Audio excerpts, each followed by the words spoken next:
Hello everyone and welcome to episode 14 of Chase's Survivor Org Thingy Season 6 Survivor All-Stars. So, there are a few things going on, and first off, Jace is pissed about the JB vote, and so is Jack, but for two different reasons.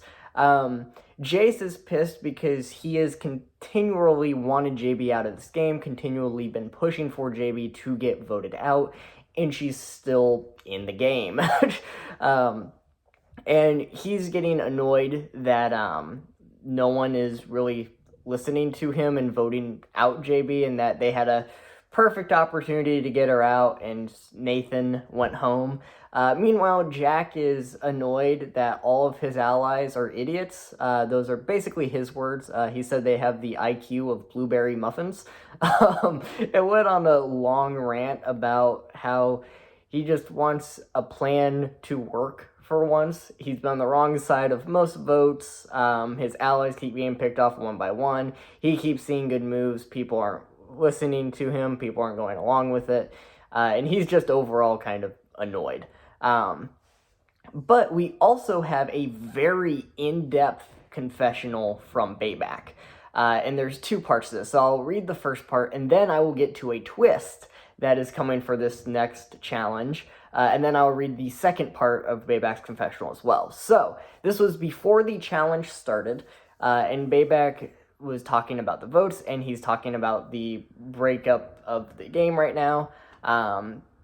After the Nathan vote. So he's still saying that JB, Evan, Deku, and Chase are that tight foursome. Jace and Jack are a pair. Jaffe and Nevid are a pair. And now him and Asher are a pair. So Bayback said, I think the main problem is it's 6v4 right now in the best case scenario. But I'm on the bottom of that 6.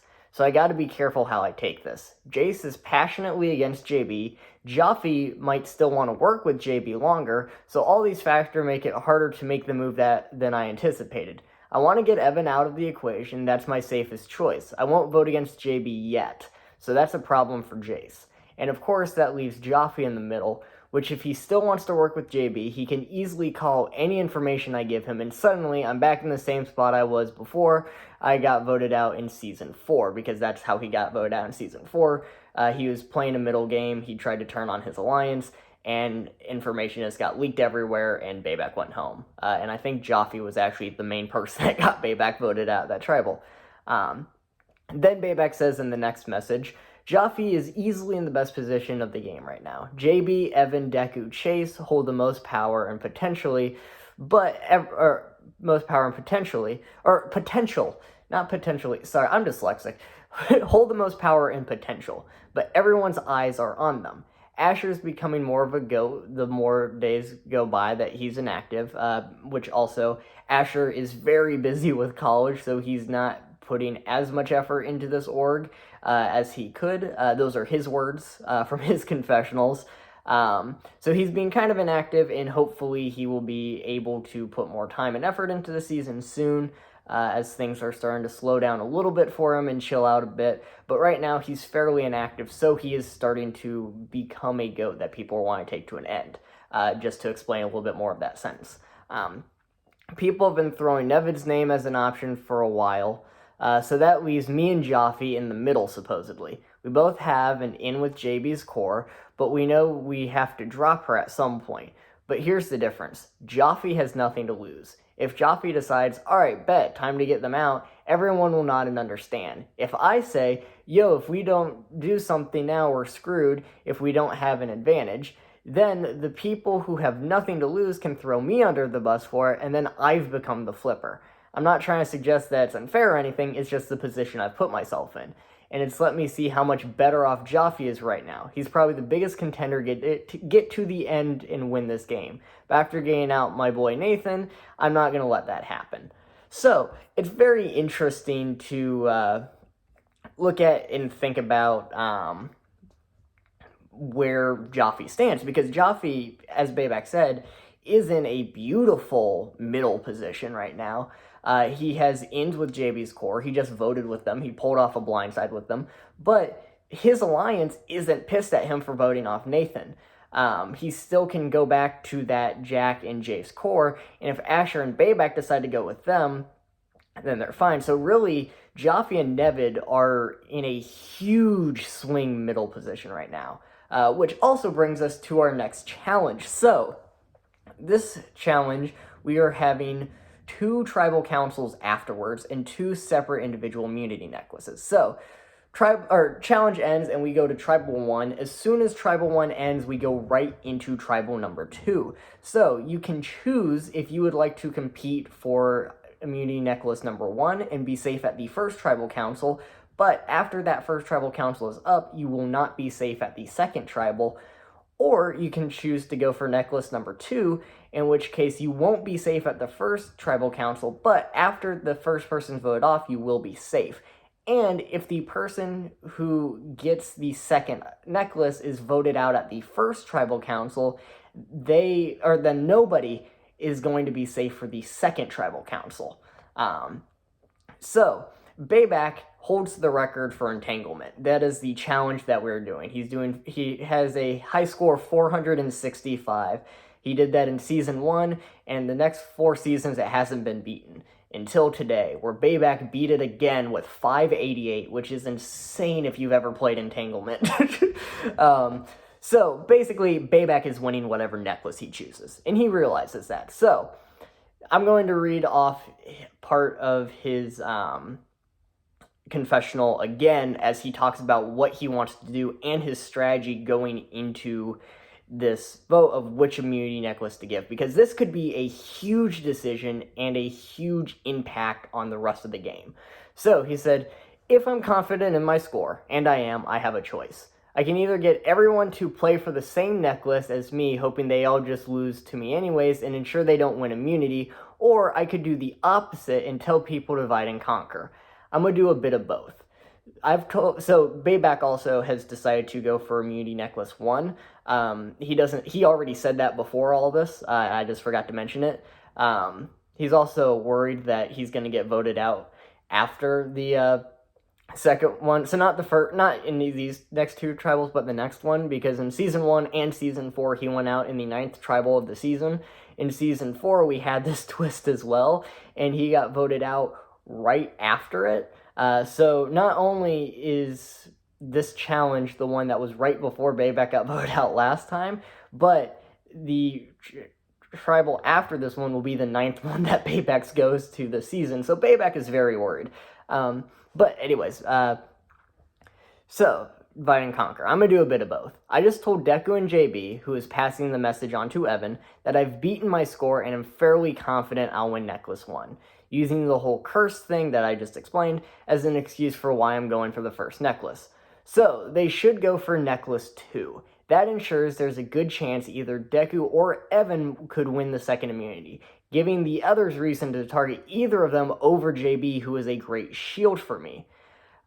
So basically what Bayback is trying to do there is he wants Evan or Deku to win so that instead of having Jace and his allies target JB, they vote out Evan or Deku in the hopes that no one is going to be safe at the second tribal. And that gets rid of one of JB's allies. It keeps JB in the game to work with Bayback without him directly screwing her over.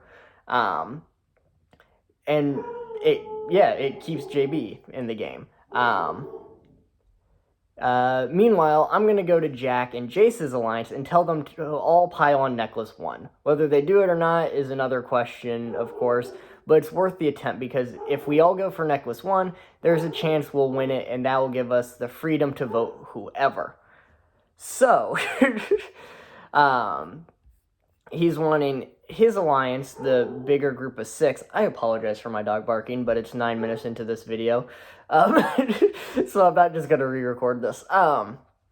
So he's hoping that his alliance only goes for necklace 1, JB's alliance only goes for necklace 2, so that way he can pick out one of JB's allies who wins the necklace, so that they can go, oh, we could just get JB out at the next tribal council. But then he goes, it's such a small thing, but it's great that after so long of just being in the background, I feel like I can put my position in the middle good use. Kind of scares me, of course, being in the middle is exactly what got me voted out last time, but I may have just single-handedly skewed the results of this double challenge in my favor. Everyone truly believes that what I've told them to do is in their best interest, and that's because Well, it kind of is. But if we assume I'm winning immunity no matter what, then what JB's side doesn't realize is that she's leaving herself in the group completely vulnerable to attack by having one of them win the second necklace. And what Jace's side doesn't realize is that I already feel like I've gotten a good enough score for a very strong chance at immunity, so we don't have to pile on to necklace 1. The smart play is to split up our attempts to avoid them winning either necklace, but I need someone other than JB to win that second necklace. But this may all be for nothing. It's probably the smallest piece in the puzzle to set this move up. The biggest piece, Joffy. I said earlier that he's in the best position of the game, and now I realize how much power he holds over this vote. I just need him to make a move now that would force JB's hand into using the steal a vote or risk having one of her allies go home. JB did also tell Bayback that she has to steal a vote, so Bayback is now going, they have 4-person alliance and a steal a vote, so that's a 5th vote. So if it gets down to 4 and 4, they're set and they make FTC. Is basically what's going on. But my assumption is that Joffy will want to stick it out one more vote and then make the move at 9. If he goes in that direction, then my options are limited. Either I'll have to dap and find a new path from Final 9 onwards, try and convince Joffy that we have to make the move now without giving away too much info, or turn and force the tie myself.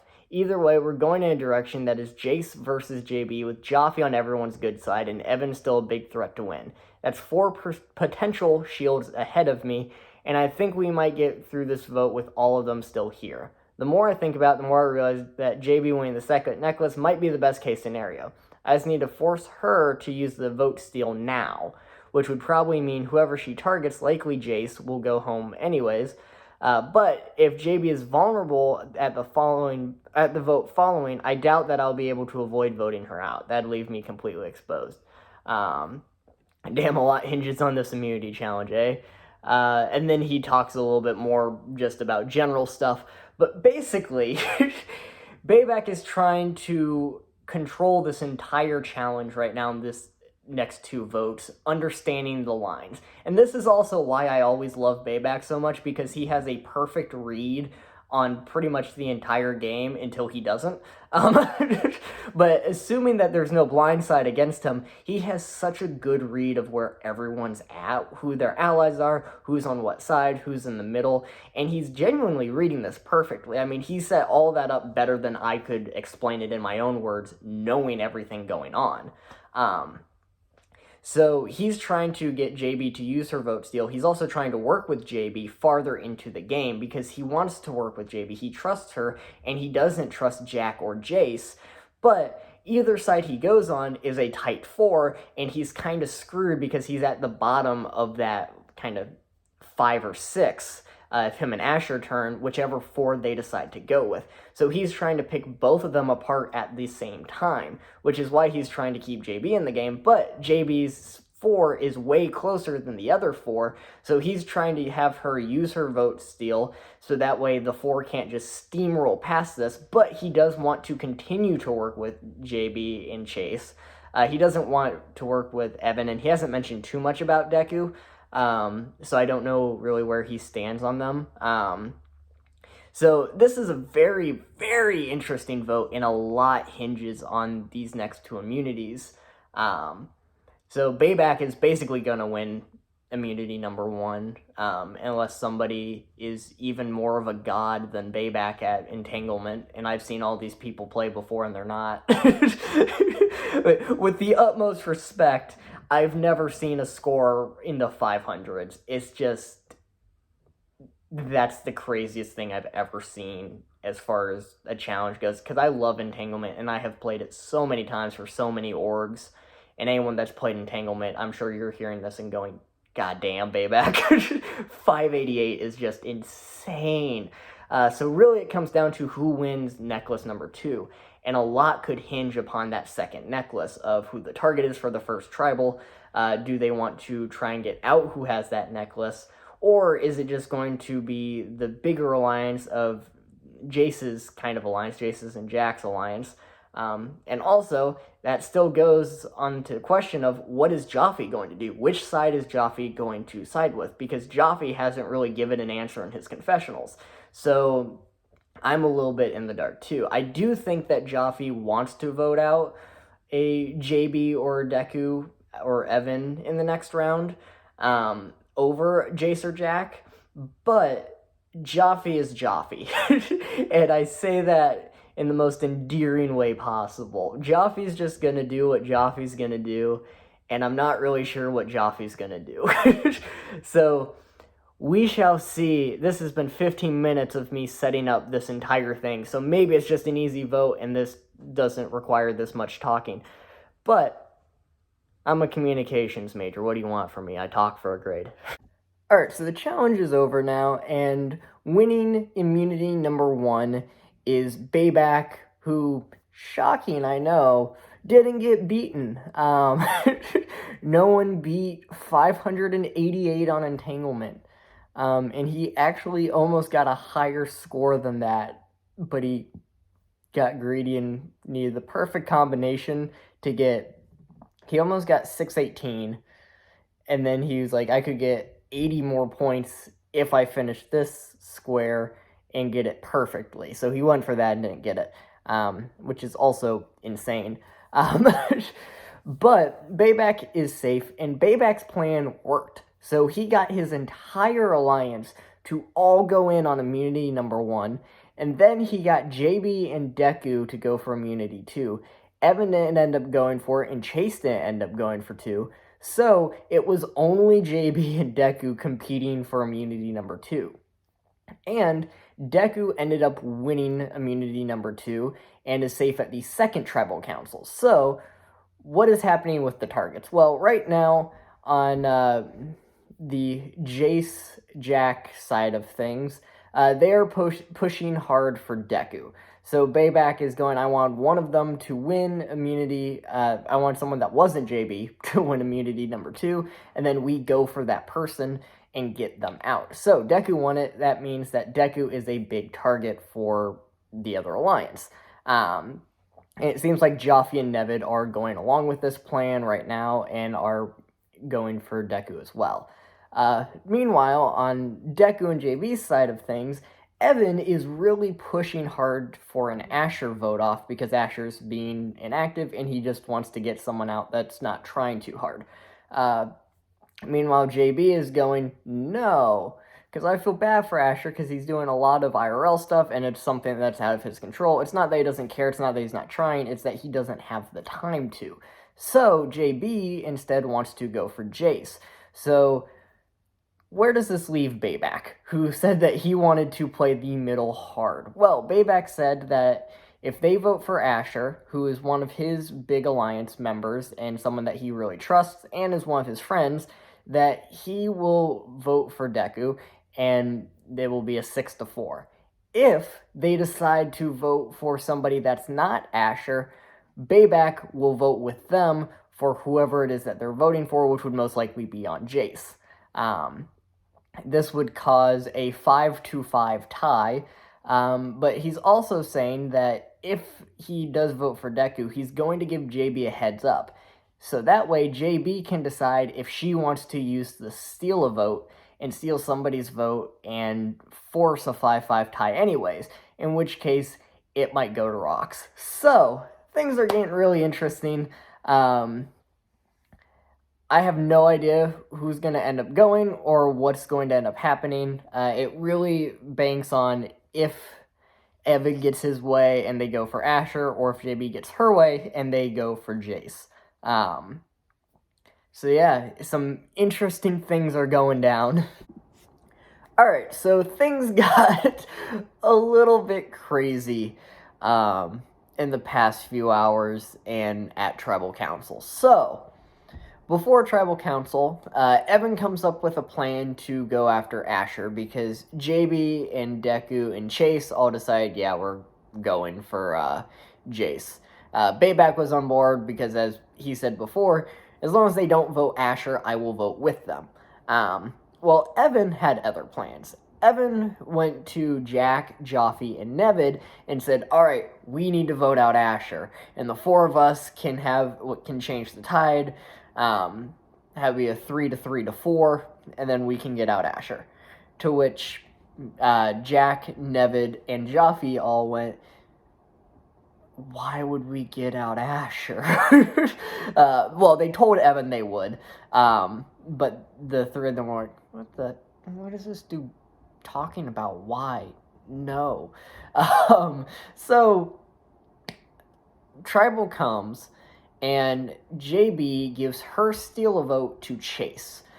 So Chase plays the steal vote literally a minute before Tribal starts, and steals Jack's vote. Well, the rules of the steal vote is that if you steal the vote within 2 hours of Tribal, then the deadline for Tribal Council will be extended by an hour.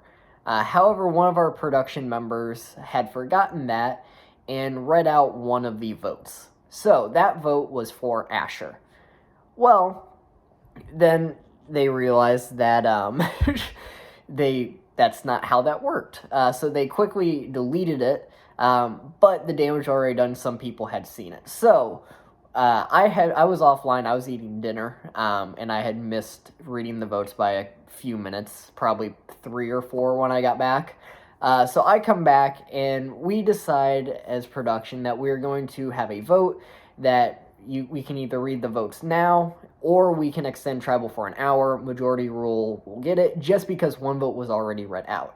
And majority rule voted within 3-4 minutes to have all the votes read out then and there. Well, some stuff did happen.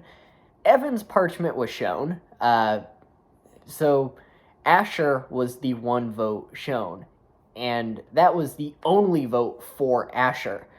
Bayback sees that there's a vote for Asher and changes it last minute from Jace onto Deku. Meanwhile, for some reason, Evan changes his vote. I'm not sure if someone called him out on that, or if someone was like, who the hell voted Asher in a Alliance chat or something like that. But Evan changes his vote from Asher to Jace. So, about 10 minutes passes, and we read the votes again with 2 vote changes. So now, it is 5 votes Jace, 5 votes Deku, and we are now going to a revote. Well, Bayback switches his vote from Jace, or from Deku onto Jace. So right now, if everybody locks in, and for the revote, they get another 24 hours just because we're dealing with a lot of different time zones. So Bayback changes his vote back over to Jace. So now it is a 6-4, if we're including Jace and Deku's vote, or 5-3. Yeah, 5-3, without them. But Jack is talking to JB about flipping and saying that, look, I really want to work with you.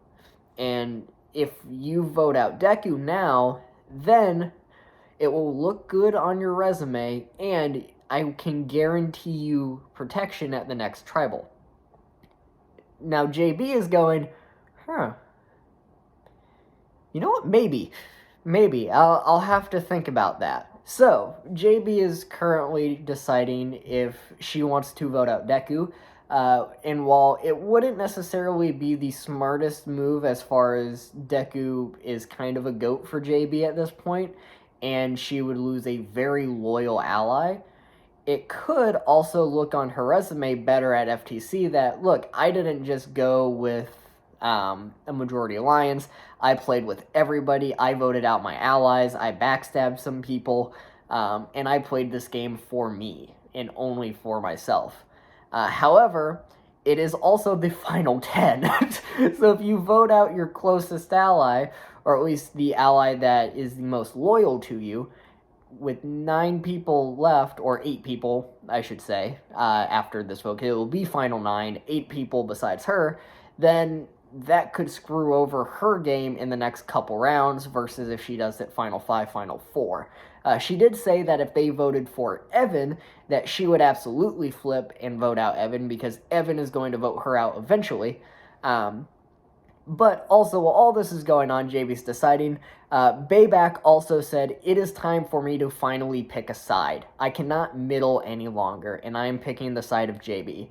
because I don't talk to Jack, I don't talk to Jace. I love Joffrey and Nevid, but I don't align with any of their allies. Asher is inactive, so he's not really talking to me, so I don't know how much I should trust Asher. I really trust JB and Deku and Chase. I've worked really well with all three of them, and I know that I need to get JB out at some point, but if I make FTC with Chase and Deku, I have a really good shot at winning this game. So, he is deciding to side with that tight four, and he's going to be their fifth, which, if he flips and JB stays, Jace will be out of this game, and it will be a tight 5 versus a kind of scattered 4.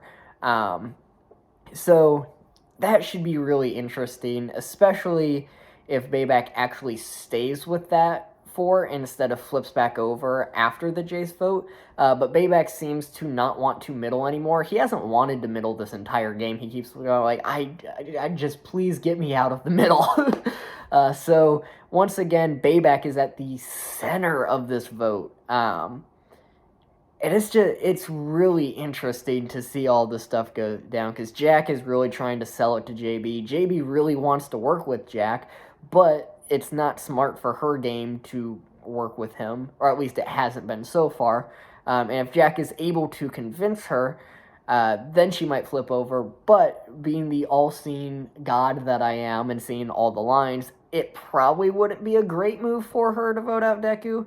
I think the best course of action for her game is to vote out Jace and then somebody else from their tribe, and then go for Evan. So things are getting very, very interesting at this point. And yeah, I'm not totally sure what all's going to happen for the rest of this game if Bayback continues to stay locked on Jace, and assuming that JB doesn't flip onto Deku and stays with her vote on. Okay, so all of the votes come in, and Bayback ends up flipping onto Jace, and JB does not flip onto Deku, so it is a 5-3 vote, and Jace goes home. I don't know why I almost said Bayback went home, but Jace went home, not Bayback. But that means that we go into our second tribal council, and Deku is now safe. Also, one thing that I had forgotten to mention earlier, that I just realized I hadn't mentioned, but Joffrey found the idol shard. He found this a few days ago, which the idol shard, as a reminder, just negates one vote, so it's a less powerful idol. It's like a shard of an idol. So, the Deku is safe, and right now the votes are going on to Asher or Evan. The Asher's like, yeah, let's just vote out Evan, because everyone votes for Evan. And Evan is going, let's vote out Asher, because he's being inactive, and I think that we should value the more active players. So Evan starts talking around everyone, and actually convinces everyone to vote out Asher, and Asher goes out in an 8-1 vote, and becomes the next member of our jury. So that is all for this episode. It was started out very chaotic, and ended on a fairly easy vote. How they went from rocks, or almost rocks, tied, revote and stuff, and almost rocks, to a unanimous vote, I don't know, but maybe some people are talking about that, and maybe I'll get to that in the next episode. I don't know. But thank you guys for watching. Hope you have a great day, and I'll see you all in the next video.